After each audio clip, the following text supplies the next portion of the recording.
4 তারিখ বাংলাদেশ সময় রাত 4টায় আর্জেন্টিনা বিশ্বকাপে তাদের চতুর্থ ম্যাচে রাউন্ড অফ 32-তে কেপ ভার্দের এগেনস্টে নামবে, এটা আপনারা জেনে গেছেন। তুলনামূলক সহজ প্রতিপক্ষ বলা যায়। তবে তারও আগে আর্জেন্টিনার যে গ্রুপ পর্বের ম্যাচটা রয়েছে সেটা সম্পর্কে ভাববেন না? লিওনেল মেসি বিশ্বকাপে প্রথম ফুটবলার হিসেবে টানা 7 ম্যাচে গোল করার ইতিহাস গড়তে পারেন। আচ্ছা, কয়েকটা প্রশ্ন জিজ্ঞেস করি আপনাদের। মেসি তো 5 গোল, আর্জেন্টিনার সবগুলো গোলই তিনি করেছেন। আর্জেন্টিনা দলের মধ্যে সবচেয়ে বেশি ড্রিবল পাস করেছে কে? মেসি, 3 বার। সবচেয়ে বেশি লাইন ব্রেকিং পাস দিয়েছে কে? মেসি, নাম্বার অফ প্লেয়ার্সের সঙ্গে মিলিয়ে 11 বার। সবচেয়ে বেশি গোল স্কোরিং অপরচুনিটি তৈরি করেছে কে আর্জেন্টিনার? 4 তারিখ খেলা 4 বার মেসি।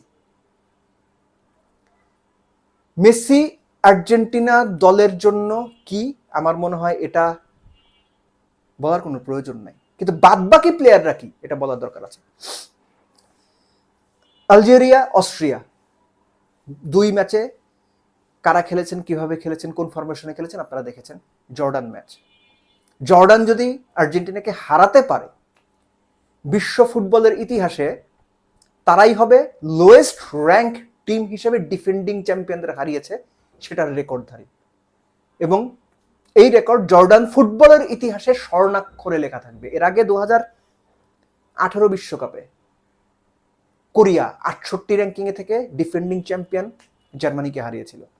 জর্ডান আর্জেন্টিনাকে হারাবে এই সম্ভাবনা অপটা সুপার কম্পিউটারের হিসাবে 8%, 8.8 সম্ভবত।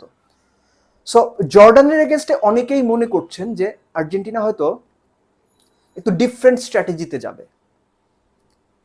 মিডফিল্ডে যে 3 জন রয়েছেন, ম্যাকালিস্টার, রদ্রিগো দি পল, এনজো ফার্নান্দেজ, 3 জনের অন্তত 2 জনকে বিশ্রাম দেওয়া হবে। এমনও হতে পারে 3 জনকেই স্টার্টিং 11-এ না রেখে সেখানে পারেদেস, নিকো পাস প্রবাবলি, একই সঙ্গে আপনার লেসলসো তাদেরকে খেলানো হতে পারে। ডিফেন্সও সেনেসিকে সুযোগ দেওয়া হতে পারে। সো আর্জেন্টাইন কোচ বা মাস্টারম্যান লিওনেল স্কালোনি তিনি কিছু shifting, changing, transitional change, tactical change হয়তো করতে পারেন জর্ডানের এগেনস্টে। সিমিওনিকে খেলানোর একটা চিন্তা ভাবনা আছে, হয়তো রাইট উইকে খেলবেন, হয়তো ইউলিয়ান আলভারেজ স্টার্ট করবেন, মেসি খেলবেন, সেটা মোস্ট লাইকলি বেস্ট 11-এ খেলবেন না, একটু বিশ্রাম নিয়ে একটু রেস্ট নিয়ে পরে নামবেন। আর্জেন্টিন কোচের কাছে সেই লাক্সারিটুকু আছে যে তিনি তার দলকে বাজিয়ে দেখবেন, কেননা এটাই শেষ সুযোগ। নকআউটে কিন্তু আপনি দ্বিতীয় কোনো সুযোগ পাবেন না। আপনি আর্জেন্টিনা হন, আপনি জার্মানি হন, আপনি ফ্রান্স হন, নকআউট একটু ভুল, একটু ব্যাড লাক, একটু সুযোগ মিস হয়ে যাওয়া, you are out. So experiment যা করার, যতটুকু বুঝে নেওয়ার, যা বুঝে নেওয়ার জর্ডানের বিপক্ষে ম্যাচটাতেই আর্জেন্টাইনদের বুঝে নিতে হবে।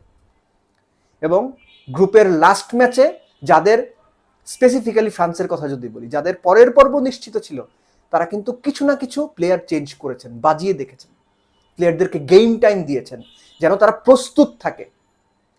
আর্জেন্টিনাও সেটা করবে বলেই আমার বিশ্বাস। জর্ডান আর্জেন্টিনার সঙ্গে কখনো খেলেনি।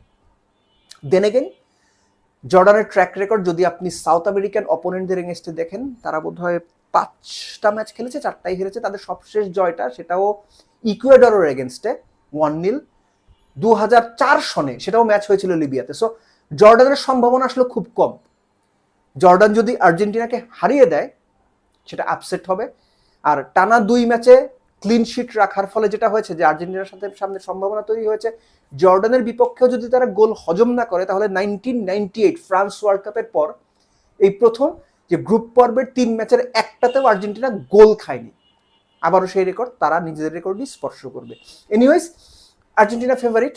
কোন ফরমেশনে খেলে, কোন প্লেয়াররা কখন খেলেন, কোথায় খেলেন, এটাই ম্যাচের সবচেয়ে গুরুত্বপূর্ণ পার্ট হতে যাচ্ছে, রিগার্ডলেস অফ রেজাল্টস। আমার মনে হয় যে আপনি যদি 100 জনকে জিজ্ঞেস করেন 95 জন বলবে যে আর্জেন্টিনা জিতবে। সো জর্ডানও জানে, তার প্রেস কনফারেন্সও বলেছে যে এই ম্যাচটা তাদের জন্য সুযোগ কনফিডেন্স নিয়ে খেলার এবং নিজেদেরকে প্রমাণ করার। একই সঙ্গে ওই প্রাইডটা নেওয়ার যে তারা ডিফেন্ডিং চ্যাম্পিয়নদের এগেইনস্টে খেলছে। So you understand what's really going on. দেখতে চাই 4 তারিখ রাউন্ড অফ 32-তে ওই ম্যাচের আগে শেষ ম্যাচে জর্ডানের সঙ্গে আর্জেন্টিনা কোন ফরমেশনে খেলে, কাদের খেলায়, কিভাবে খেলায়, কোথায় খেলায়।